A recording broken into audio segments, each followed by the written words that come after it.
Le président Ibrahim Traoré, le lion de Lyon, était a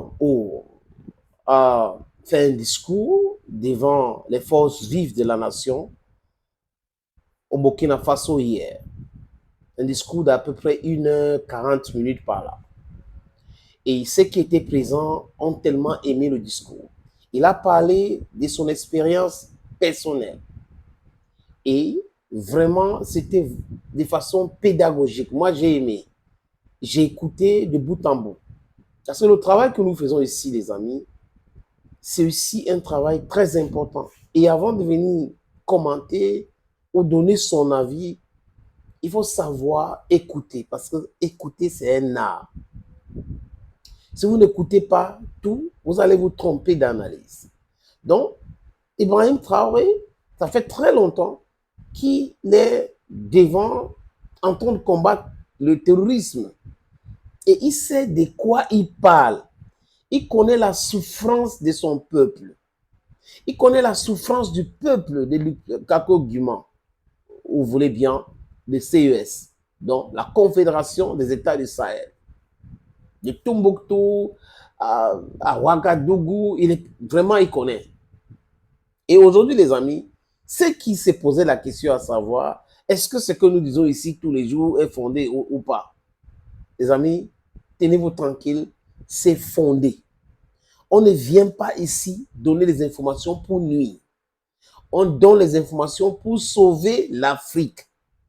Parce que if you know your history and then you get the necessary information, you are going to be safe. Le problème, c'est qu'on est resté dans le noir pendant longtemps. Et la bonne information venait peut-être après 2 ans.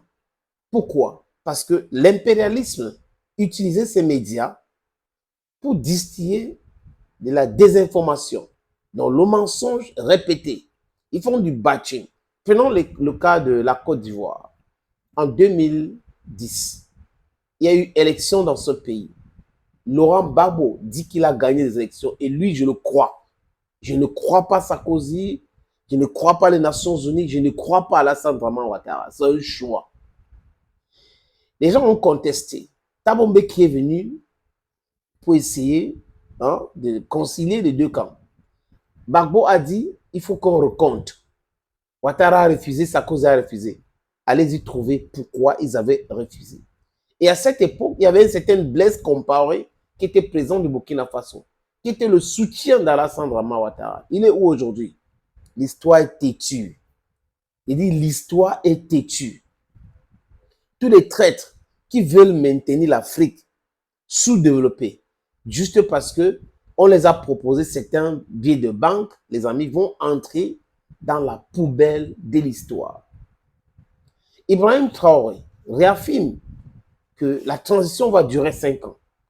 Les amis, la priorité du peuple burkinabé, ce n'est pas les élections ou cette simulacre des élections. Non. On a vu ce que ça a produit. Il faut toiletter les textes. Il faut éduquer le peuple. Parce que si un peuple qui n'est pas politiquement éduqué, quand on lui propose des élections, on est en train de l'envoyer à l'abattoir. Et c'est ce que les Occidentaux veulent. Ce qu'ils ne peuvent pas faire en Ukraine, ils veulent faire ça en Afrique. Pour eux, nous sommes leurs moutons, je peux dire ça comme ça, on est les barbares, donc du coup, tout ce qu'ils font, ça peut passer parce qu'ils peuvent mettre de la pression, ils contrôlent la classe dirigeante dont les élites sont contrôlées par eux, les politiciens dont de l'opposition, c'est du pouvoir, ils ont fait les écoles chez eux, c'est comme ça. Mais ils avaient oublié un détail très important, le peuple. Et que vous ne pouvez pas contrôler toutes les élites. Il y aura certaines qui vont se révolter. C'est le cas de Burkina Faso.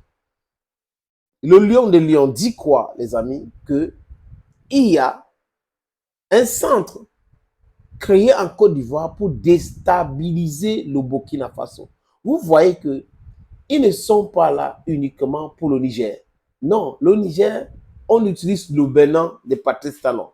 J'ai dit le Bénin de Patrice Talon parce que c'est très important de le dire. Le peuple béninois n'est pas d'accord avec des agissements de Patrice Talon. Et Patrice Talon n'est pas le propriétaire du Bénin. C'est important. Donc, la France est en train d'utiliser le Bénin pour déstabiliser le Niger. Pendant ce temps, la France aussi, vous savez que le port d'Abidjan est géré par un Français. C'est un secret de polichinelle.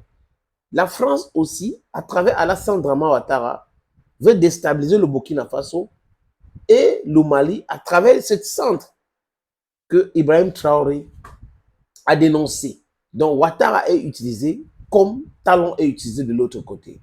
C'est un secret de polichinelle, les amis. Et savoir ces choses-là, les amis, c'est mieux le combattre. Parce qu'à l'époque, on était dans l'ignorant, on ne pouvait pas, après, boum, un truc vient comme ça, non. Mais aujourd'hui, les gens sont en alerte. La population est au courant qu'il y a un centre qui existe en Côte d'Ivoire pour déstabiliser le Burkina Faso et pour déstabiliser aussi le Mali. Mais seulement Alassane Ouattara et ses amis doivent faire devraient Alassane Ouattara et ses amis devraient faire très attention à eux. Parce que la déstabilisation qu'ils veulent acter ailleurs peut revenir sur eux. Et le peuple ivoirien n'a mandaté personne pour aller déstabiliser ses voisins. Personne. Quand on vous envoie, il faut savoir vous envoyer vous-même, avait dit le président Laurent Gbagbo. Est-ce qu'il pense qu'aujourd'hui, avec l'éducation de masse, avec la conscientisation, Alassane Ouattara et Emmanuel Macron, que ça va prospérer? Je doute très très fort. Ça va se retourner contre ceux qui sont en train de manigancer ces choses-là. Le retour à l'envoyeur. C'est de ça qu'il est question. On sait qui est Alassane Ouattara. On sait comment il a fait pour arriver au pouvoir. Aujourd'hui, nous connaissons très bien Patrice Talon. On sait comment il est en train de... On connaît tout ce monde-là, les amis. Les gars ils doivent savoir que même au sein de l'appareil restreint, il y en a là-dedans qui ne sont pas d'accord avec tout ce qu'ils sont en train de faire. Donc, au sein de l'armée ivoirienne, c'est cercle restreint, proche à Alassane Draman Ouattara, n'est pas forcément d'accord. Je veux dire, tout le monde n'est pas d'accord sur la démarche. Tout le monde n'est pas d'accord. Et il ne faut pas penser que les billets de banque suffisent pour convaincre les gens. Quelqu'un peut prendre l'argent que Ouattara a donné ou Macron a donné, mais sa conscience est en train de le juger. Il dit, mais qu'est-ce que je suis en train de faire là? Est-ce que c'est nécessaire? Est-ce que vous regardez bien la Côte d'Ivoire, les amis? On utilise une chaîne de télé qui s'appelle NCI. Je peux me tromper, mais il y a NCI, il y a Live, il y a certaines chaînes de télé qui ont des émissions. On utilise cela et on invite qui? Des solos intellectuels ivoiriens qui passent leur temps à longueur de journée de faire le batching. Ils prennent le nom d'Ibrahim Traoré, ils insultent Ibrahim Traoré de patrimoine sur leur plateau, Assimi Goïta sur leur plateau, Tiani sur leur plateau.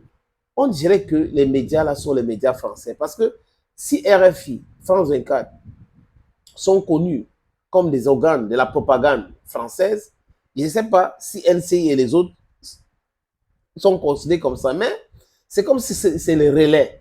Donc, quand un RFI pond un mensonge, France 24 pond un mensonge, les chaînes ivoiriennes avec des pseudo experts sur les plateaux ivoiriens répercutent cela.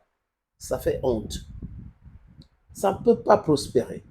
Alassane Ouattara, Patrice Talon, tous les autres là devraient savoir that African youths today are fighting for their independence, for their liberation, for their sovereignty.